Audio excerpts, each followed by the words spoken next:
So the real fight that is now in the front of the Supreme Court, maybe you haven't heard much about it. It's a case that will redefine voting rights, or could redefine voting rights, and could redefine the Constitution and the balance of power for Congress for a generation. At the center of all of this is a redistricting map that was happening in Louisiana. And this thing carved up communities, and it stretches 250 miles across the state of Louisiana. It snakes its way through cities just to group black voters together into a single political bloc. Why? Well, because the activists, and let's be honest, because the Democrats, the Democratic Party, believe that they are entitled to congressional seats based on race. But here's the problem with that. And it's not a small problem. This idea just doesn't raise constitutional questions. It collides head on with the most fundamental principles of the American experiment. The 14th Amendment, that's our equal rights or equal protection clause, was written to end government racial discrimination. It doesn't say, unless your intentions are good. It doesn't say, we're going to end that. Unless you're trying to help. It says the government cannot treat citizens differently based on race, period. And that is exactly what is happening here. These maps are sorting people, not as individuals, not as neighbors, not as Americans, but as members of a racial tribe. And they do it all with one goal, to guarantee a partisan outcome. What is the difference if this would have happened back in the 1800s? This is what the Democrats were fighting for, this exact same thing, to be able to keep the whites in power, to have everybody vote as a block so they could block black people from being elected. Now they're doing it exactly the same way, except they've now adopted, this strange logic that now blacks all have to be kept together. No, the point of this, the whole thing, all of it was about no individuals. They're doing it for partisan outcome, and that's it. And this is where Clarence Thomas is ringing the loudest and the clearest. He has spent decades warning about this, saying, and I want to quote, "No matter how benevolent it's packaged, it's poison to a free republic." He's written, "The Constitution abhors classifications based on race." Why? Because they assume that people of a certain color all think the same, all vote the same, and all must be represented the same. That's ridiculous. That's like saying all white people vote the same. Believe me, I know a lot of white people that I really strongly disagree with, and I don't vote the same way they do. Okay? That's not equality. That is segregation in a three-piece suit. That's what that is. And supporters of these maps point to the Voting Rights Act. This is really critical. The Voting Rights Act. And they say, see, the Voting Rights Act, we have to do this. Section 2 requires it. That's their favorite defense. But here's the truth. A statute cannot authorize what the Constitution forbids. No law, not the Voting Rights Act or anything else, can give a state permission to radically segregate voters. That's against the Constitution. And the Supreme Court has long held that race cannot be the predominant factor in drawing district lines. Can't. If it is, it has to go to court, and it has to survive the highest level of scrutiny with the justices. And that means it has to serve a compelling interest and be narrowly tailored. Proponents of the racial maps fail this test every single time because there's no constitutional right for proportional representation, not for any race, not for any group. Not because 1/3 of the state's population is black doesn't mean 1/3 of the congressional seats have to be black. That's not democracy. That's a racial quota system. And it is every bit as unconstitutional as the segregation laws that we fought to abolish. So here's the deeper truth on this. The Constitution, and this is the problem we have been talking about for 25 years. This is the problem that we have had since the beginning of the country. There are two philosophies. One is we're a group. The other is we're a nation of individuals. Our founders chose to write the Constitution and the Declaration of Independence to uphold and protect the individual, not the white race, not the black race, not any race, not political coalitions, not anybody's religion, but the individual. We all are counted as individuals. You're not a statistic. You're not a member of a racial interest group. You're an American citizen with a voice, a vote, and a right to be treated as an individual. And when you start grouping people together as voters by skin color, that assumes that everybody in that skin color is interchangeable. That makes you a group. It says your thoughts, your values, your political beliefs are predetermined by the shade or color of your skin. And we know that's not true. That's the opposite of equality. And I know he's not popular anymore. But Martin Luther King talked about this. This is the one thing Martin Luther King really got right. This is why we have Martin Luther King Day. The one thing he was really right on is don't judge people by the color of their skin, but by the content of their character. That's who we are. And if we allow this to stand, that you can group people by color and you can snake a district 250 miles to cut neighborhoods up just to get all of the people of one color in one voting block, if we allow that to stand, then we're teaching the next generation that their race will forever define their place in America. Do you want that? I don't think anybody wants that. Right? Justice Thomas put it bluntly. He said, our Section 2 jurisprudence is broken beyond repair. And he's right.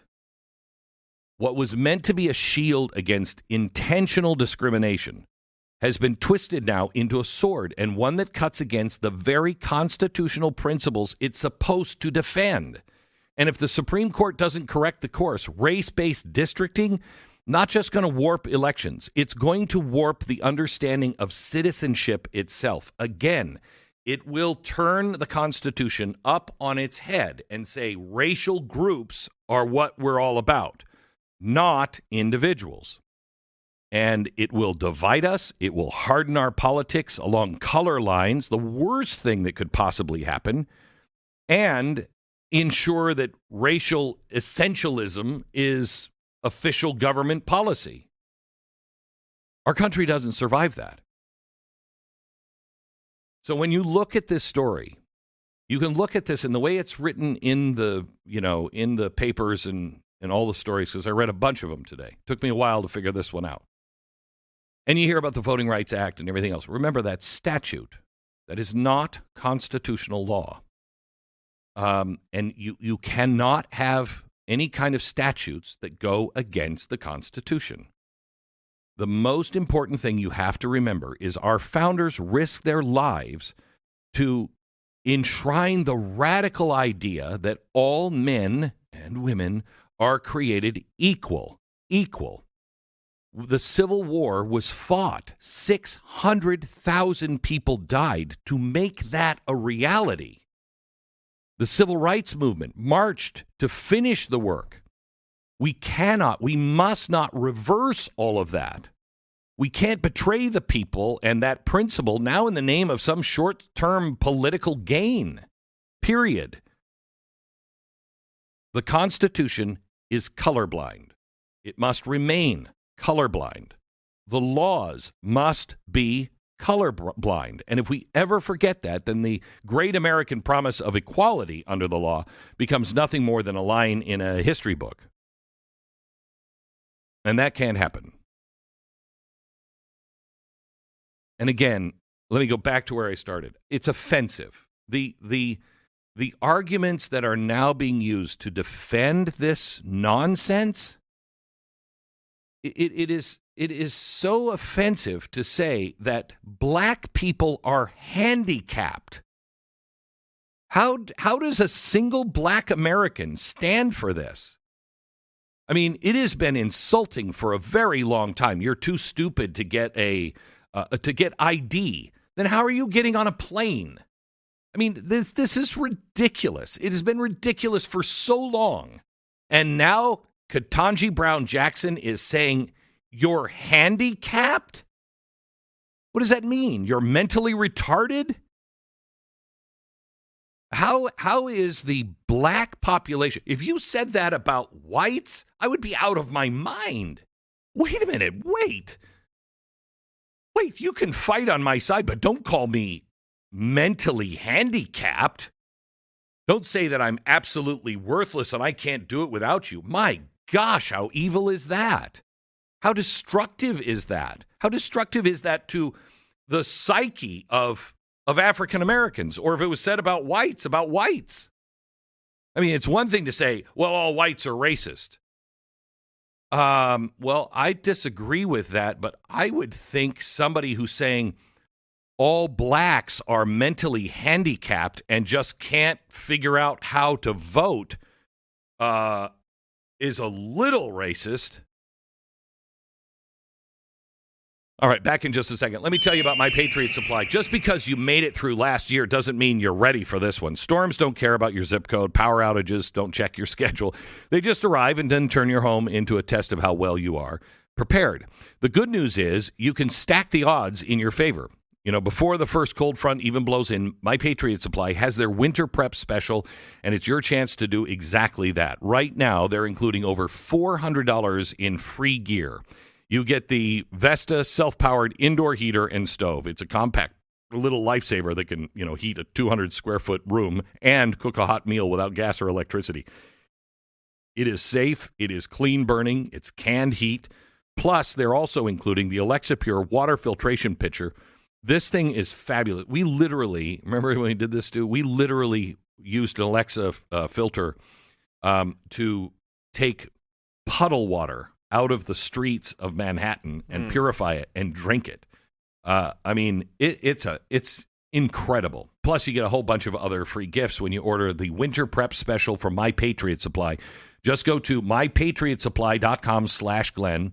See everything that is included. The offer won't last long, and neither will the nice fall weather. So go to mypatriotsupply.com/Glenn today and grab this winter special. They don't do a special like this very often. It's mypatriotsupply.com/Glenn. 10 seconds, station ID.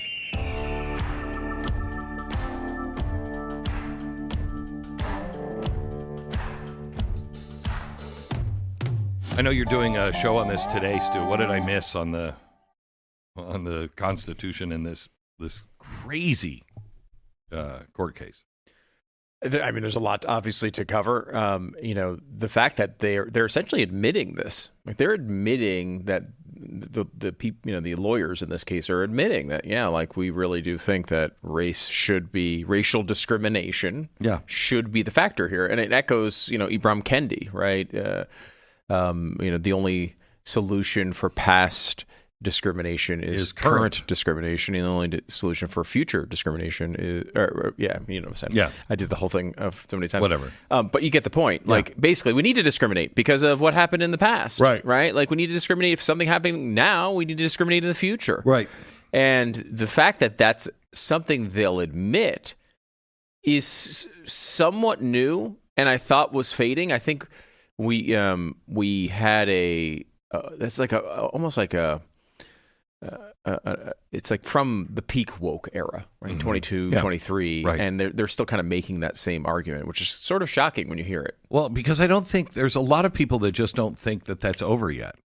I mean, I think it is, and it's not. I kind of warn you. I tell you, if we lose the House and the Senate, we are in real trouble. But if we lose the presidency in 2028, I'm telling you, oh my gosh.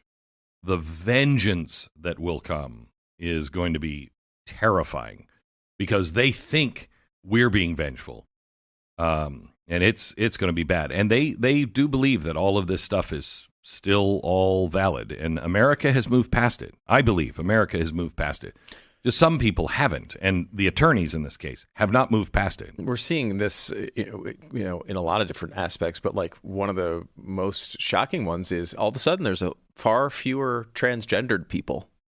Have you seen this? This is a new study that just came out yesterday or the day before. We did it on the show last night. I think you might be interested in this. This might be something we should do together, because they have it from 2023 was a peak of everyone saying that they're LGBTQIA2+, or male, the different those genders. numbers are coming down. Those numbers are now coming down, and it looked like an everlasting trend for a while. And it seemed like, you remember we talked about it that way, like, okay, well, because kids, they're all woke and they're all like finding themselves, it's saying that they're all bisexual rather than saying, even if they don't wind up having these relationships with same-sex people, they just say they're bisexual with the idea of like, I'm open-minded or whatever. Correct.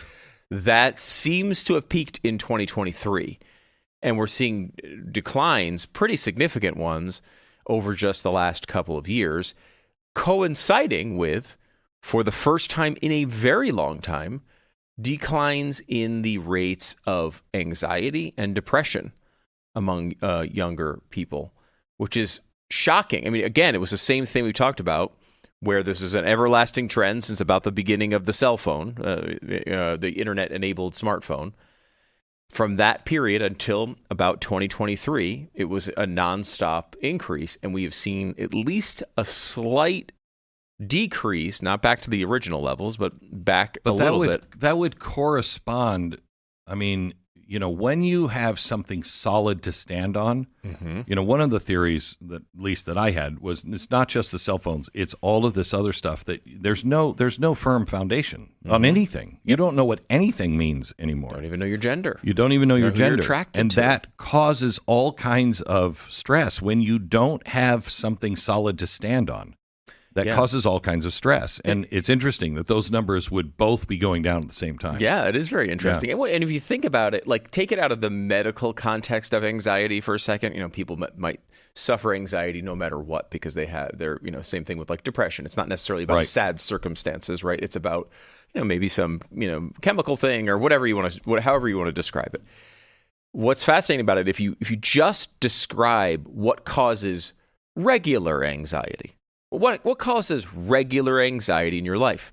It's uncertainty. Correct. Right? It is not being able to understand what's about to happen. It's not being able to be able to depend on anything. Like, am I going to be able to make my bills this month? I don't know. That type of stuff causes normal everyday anxiety. Well, if you can't figure out what gender you are, imagine the anxiety that would cause. Imagine the depression that might cause.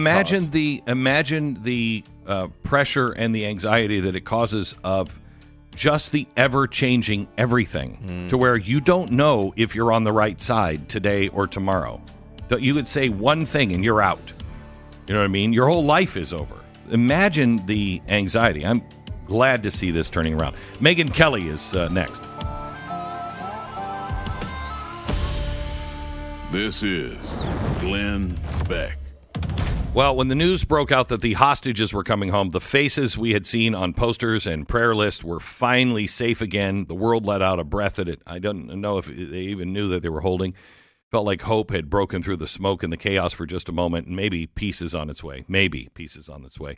By the way, I heard a story today. I think it was from NPR or something. They were having audio of people in Gaza shouting Trump, Trump, Trump, and counting on peace because Trump said there would be peace. It's pretty amazing. Now, the needs in Israel haven't gone anywhere. There's still families whose homes were destroyed, elderly survivors who still need food and blankets and medicine, children who still wake up in fear now. And this is where the International Fellowship of Christians and Jews steps in. They're not fighting the war. They're not doing anything. They're just being friends to Jewish people, Christians, reaching out and saying, you know what? The world might turn its attention to the next story, but we're here. We have warmth where there's cold, food where there's hunger, and hope where there's grief, because that's our mission. That's what we do. The fellowship has teams on the ground hand-delivering boxes and boxes of nutritious food to feed the poor, particularly the elderly. I encourage you, put your faith into action by taking part in IFCJ's mission. International Fellowship of Christians and Jews, ifcj.org. That's ifcj.org. Get every story we talk about every day as part of the email newsletter. It's free at glennbeck.com.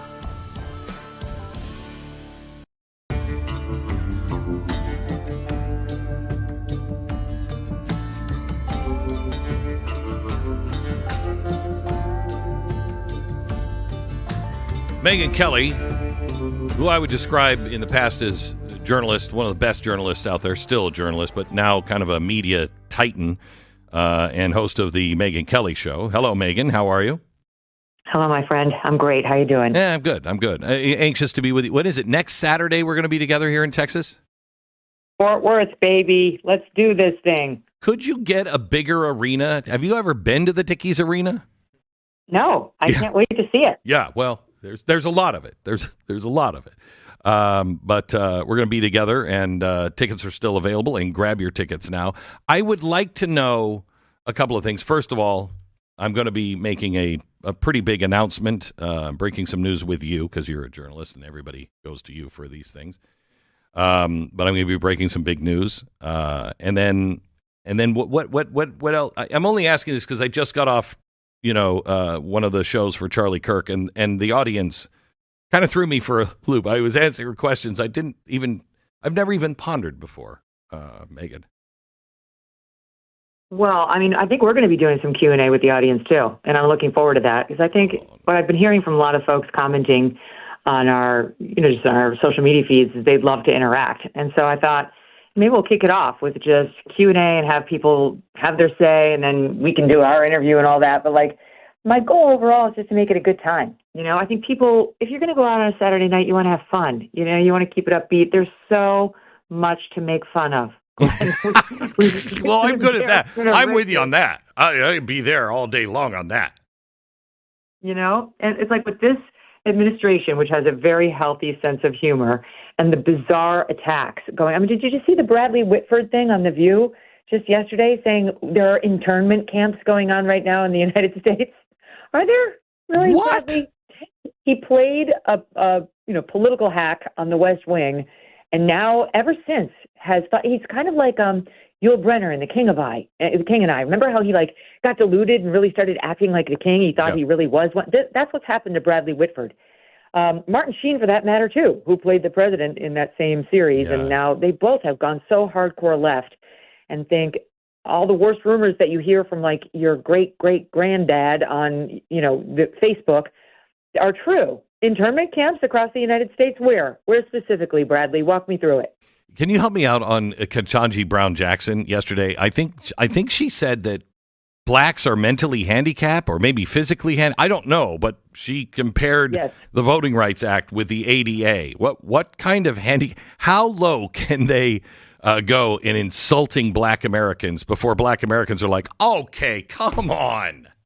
No, it was unbelievable. If one of the white justices had said that, it would be on the cover of every magazine and the top of every newspaper. The fact that she's black and I guess a woman, they give her a pass. But she actually tried to say that we need ongoing scrutiny of all voting schemes in America because blacks are like people with disabilities, with basically no rights. Because she was saying when we passed the American with Disabilities Act, we had no requirements that buildings be handicap accessible. And that's basically the position of blacks in America in 2025. But what? No rights such that there must be a national mandate requiring them. How do you build a building so it's black accessible? Because I think they already are. What kind of special ramps are needed to be built here? I don't understand. Do our black friends know that they can't just walk right into the buildings? I'm not sure they're aware of this fact. Or is it just Ketanji? How does she walk into the U.S. Supreme Court to make the point that blacks are not equal and are basically permanently disabled as she puts on her robe to take one of 9 seats? Just crazy on that. And then, we have the shutdown, which is completely bizarre, the way the Democrats are trying to do this. And I think they're holding it closed now because of the No Kings rally. They want the big No Kings thing. Is that violent or how's that going to turn out this weekend? Did you see the Trump tweet saying, "I'm so relieved. Thank you so much to the No Kings crowd. I thought somebody was trying to become king, but thanks to you, I remain the president." I appreciate it. He's the master troller. He is so funny. They did this in June with almost the same numbers. And nothing happened. No one cared. Didn't really get a lot of press. And that's exactly what's going to happen this time. One thing I did find interesting, though, about the No Kings media promo they're doing one of the groups that's helping is the Human Rights Campaign. And this, of course, is like an LGBTQ group, pride group. It used to be more about gay rights, and now it's gone completely trans. And this is the group that gives everybody their score.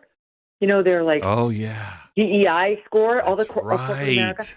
I mean, the mask is totally off. You're actively out there protesting against the president, and we're still going to have anyone in corporate America pretend that you are just this impartial arbiter that's worried about a civil rights issue as you're out there marching against the sitting president with people like Bradley Whitford, who are claiming internment camps.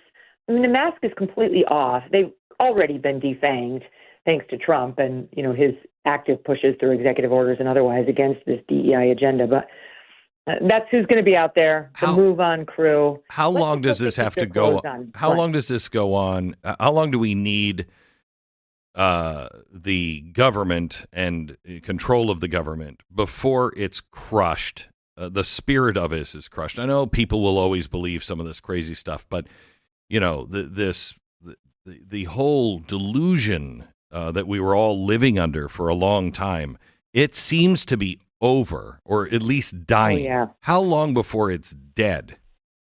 We need 2 terms of J.D. Vance post-Trump. That's exactly what Trump said. Yeah, we can't, like, as much of a miracle worker as Trump is, he can't get it done in 4 years. And we've learned from him how to do it and that it's working.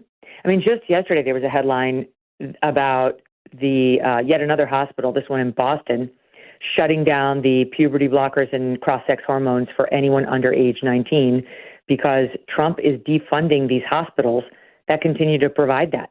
I mean, it's amazing. He did that via executive order.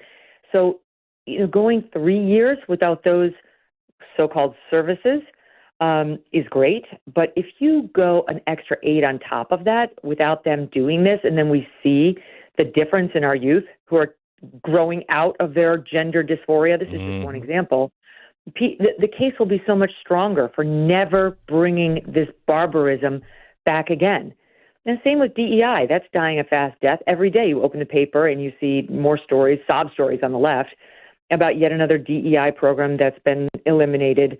And now these people have nothing to do with their useless degree that they got from Brown University or NYU or Harvard.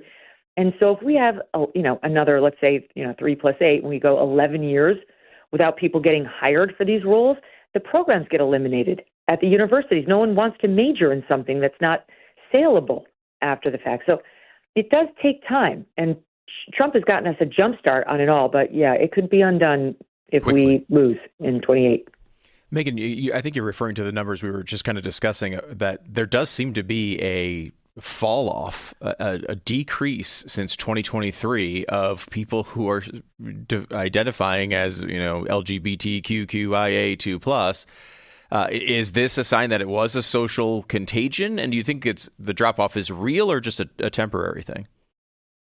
Well, first, I think we have to give a shout out to Justin Trudeau for leading the way and dating Katy Perry and abandoning his earlier obvious confusion. Yeah, that lesbian love that he's got. I didn't know that he was a lesbian. Exactly. But I mean, honestly, I can't think of a man on earth I'd rather sleep with less than Justin Trudeau. I'm sorry. You know what? I'm with you on that, and Katy Perry too. I mean, Katy Perry's not somebody. Yes. No, thank you. I mean, obviously, she's the dominant one in that relationship. And I'll just leave it at that. Yeah. But yeah, no, that was great news. But when I read that report, Stu, I was so, encouraged, of course, because I love to see those numbers fall. I mean, it's just absolutely awful what we've been doing to children. Yes. But I also feel so sad for the ones who got sucked in. I got sucked into trends where we wore forensic V-neck sweaters and long pearls that we tied in a knot. These kids are getting sucked into trends where they're having double mastectomies or huge portions of their forearm cut out and tried to be built into a fake phallus. And they will never have sexual enjoyment, never have sexual function. They will live the rest of their lives deformed and obviously manipulated hormonally to where you can tell what they've done with the voice and so on. And I just can't imagine. Like, they'll be sterile. The vast majority of them are sterile. They'll never have children. These girls will never breastfeed their babies if they ever wind up having them, if they, overcome the odds. So it's like, great. Well done, Democrats and barbaric doctors and hospitals.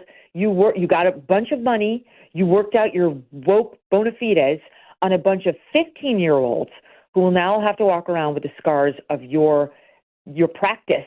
You decided to practice on them for the rest of their lives. It's like the only solution here is massive lawsuits, huge, devastating lawsuits against the people who did this.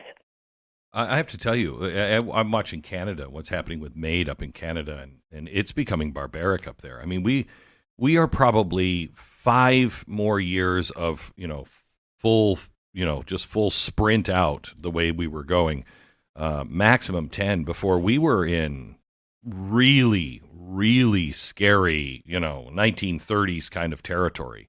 I think there's going to come a time where people, hopefully, that the history books will, we'll see these shows where all of these transgender people and everything else, and it was all this woke stuff.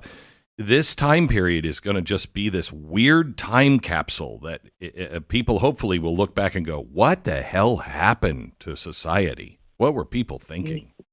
You're so right, Glenn, because do you remember like 10 years ago, sometimes people would ask that question, what will we look back at that we're doing now in the way we look back at lobotomizing people and say, gosh, that was horrible. And the conventional wisdom 10, 15, 20 years ago was the way we treat animals, like the slaughter of animals for human consumption. Yeah. Boy, has that changed.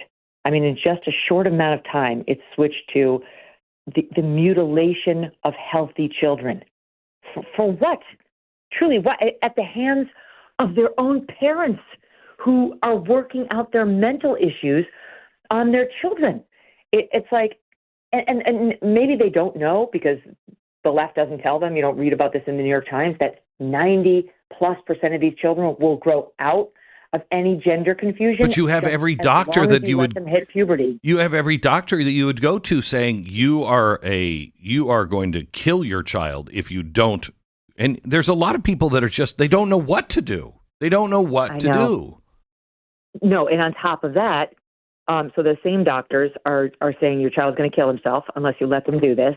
And then you seek out a doctor just for your child to have individual consultations with. And they're being told by all the medical societies, the only proper standard is to affirm. You may not explore any other mental issue with a child claiming gender confusion. So these psychiatrists and psychologists have their hands tied now by their licensing organizations. We just had a case go up to the Supreme Court last week out of Colorado where they tried to actually pass a law. They did pass a law saying you may not say anything other than affirm. I affirm, I affirm. In fact, we're making it now a violation of law for you to try to explore whether the kid really is gender confused. You just have to affirm his delusion or you committed, quote, conversion therapy on him.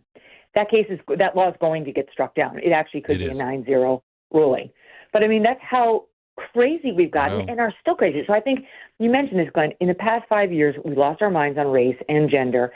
I think the tide has turned more dramatically on race than it has on the gender mania still. And that Colorado law is just one example of that. But it's happening. I mean, I feel heartened that it's happening. I do too. Megyn, thank you so much.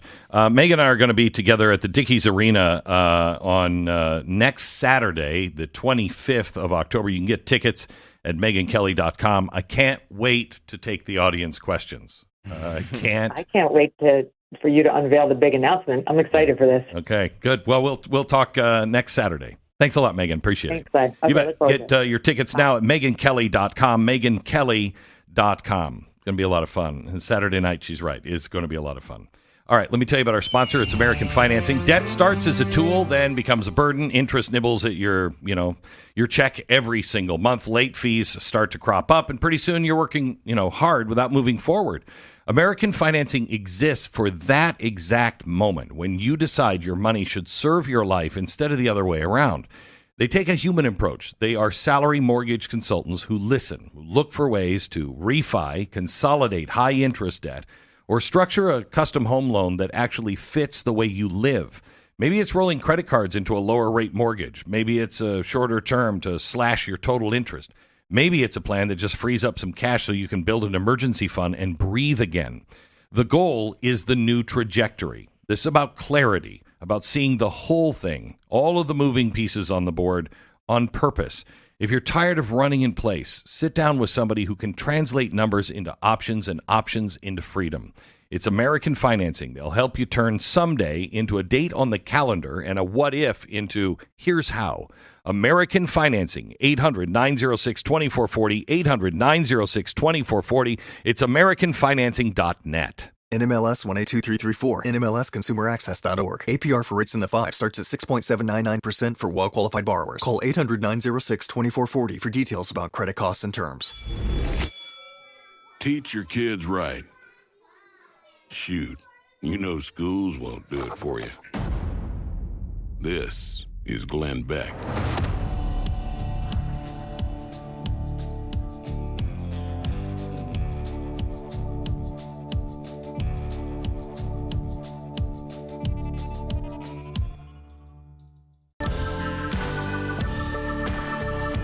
I don't care what color your skin is. There is mentally handicapped. And I believe Kamala Harris is one of those. Could we just play what she said yesterday? Cut 5, please. That is a decent resume, but go ahead. Well, some people have actually said I was the most qualified candidate ever to run for president. Who? Were they drunk? I like the some people say. Very nice, but go ahead. I'm just speaking fact. Yeah. Yeah. She even called her out on that. That's pretty funny. I know. I like this some people say. She's just getting hammered. The only person I ever heard say that, I think, was Tim Walz, who is, not only one of the dumbest people in America, but also our vice presidential candidate. This is Glenn Beck.